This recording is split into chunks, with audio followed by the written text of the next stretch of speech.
Okay, so we've learned how to inject a line of code with our breakpoints. Now let's find out how we can use our breakpoints to exert even more control over the flow of our program. To do this, we're going to disable the breakpoint on line 56. I'll do that by clicking on line 56, and you'll see that the breakpoint still appears, but it appears in a faded blue color. This means that the breakpoint is still there and all of our settings are still saved, but currently the breakpoint is not enabled, meaning that the flow of the code will move right past this breakpoint. Instead, let's set a breakpoint on our username here. So you can see here that we have a username that appears on our detail page. That's the code that we're going to be putting our new breakpoint on, which we do by clicking on the line number.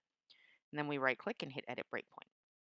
What I'd like to do this time is click on the add action button and say, like before, expression self.view.background color. And I want to make it a nice yellow color.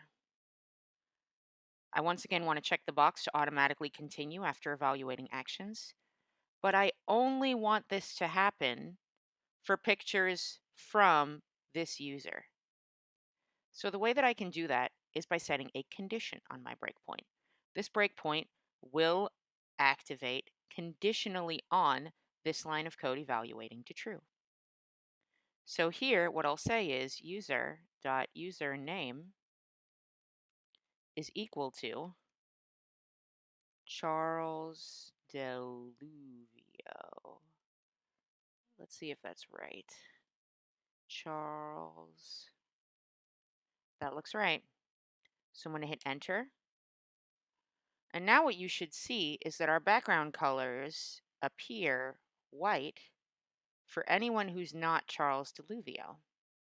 But then when we click on one of Charles Deluvio's pictures, the background appears as a nice yellow color. We can use this to determine whether a specific line of code is getting run based on some conditional logic that we have in our code, or we can determine whether a bug is specific to a line of code by enabling and disabling that line of code and seeing if some fix will work in that condition.